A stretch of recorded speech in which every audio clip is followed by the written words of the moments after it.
What is up, guys? Welcome on back to TK's Garage. And it seems like the wait for a permanent CEO at Stellantis is not going to come until after the 20th on Inauguration Day, and even there further around the 26th when the EU decides if they're going to roll back emissions.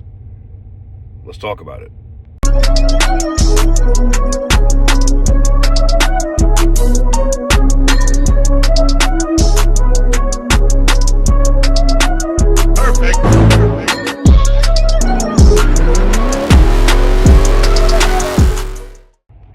So welcome on back to TK's Garage. Not a sponsor, but this hot coffee in my hand makes me feel so good. It is literally 12 friggin' degrees out here, and just reminds me of why I moved to Miami so many years ago, why I will never complain about how cold it gets in Nevada ever again.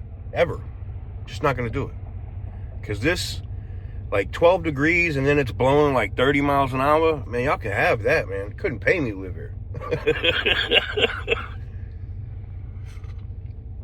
Anywho's, so, damn it, this cough, man. So, talking a little bit about the upcoming CEO of Stellantis, it seems Elkin already has two candidates in mind to run the entire company, but it literally depends on what the incoming president is going to do and President Trump, and it also depends on what the EU is going to do on if they're going to accept and if Germany is going to push for a rollback of those emissions come January 26. Why this is huge news is if the EU does not roll back emissions, we could see in rapid succession, rapid fire, rapid order, Stellantis splitting Chrysler, Dodge, Jeep, and Ram off, implanting their CEO there, which I believe will be Tim Kuniskis, and putting Antonio Filosa as the CEO of Stellantis, meaning leaving Jeep. So I thought it was newsworthy because they had a phone call with different board members, and there's only one member of the board that's American. And that board member was asking questions specifically on what would be the outlook or the timeline for them to be able to roll out plans for V8 engines back in Ram trucks, as people think it's just quality issues with Ram, right? They think it's just quality issues. They think it's just, but that's the reason why nobody's buying, and the price, quality and price. But it's not even that. It's that you get so much more truck for the money at GM and Ford for the same money. It doesn't make sense to buy a Ram with an inline six Hurricane when you can go get a V8.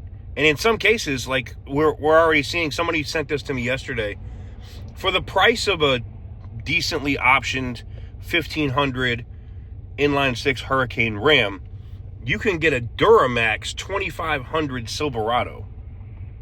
I'm taking the Duramax. I'm taking the diesel every day. Is that even? That's insane. So it's not, and I'm not just picking on Stellantis here. Ford has their own issues with pricing as well. You know, they have just Super Duties stacking up on dealership lots, and they can't sell them. They can't. Some of their well-optioned F-150s can't sell them.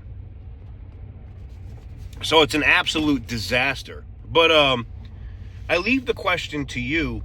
What do you guys think? Do you think Chrysler, Dodge, Jeep, and Ram end up being able to stay part of Stellantis, or do you think they will be forced, because Europe won't roll back those emissions, do you think they'll be forced to split Chrysler, Dodge, Jeep, and Ram off into their own company here in the United States? I think it's going to happen from political pressure anyway, whether or not Europe rolls back emissions. Europe not rolling back any of those emissions or time for those emissions and things of that nature will just accelerate that process. But let me know what you guys think. Give the video a big thumbs up if you like what I do. Hit the subscribe button if you haven't already. And as always, stay petty, my friends. For the longest time.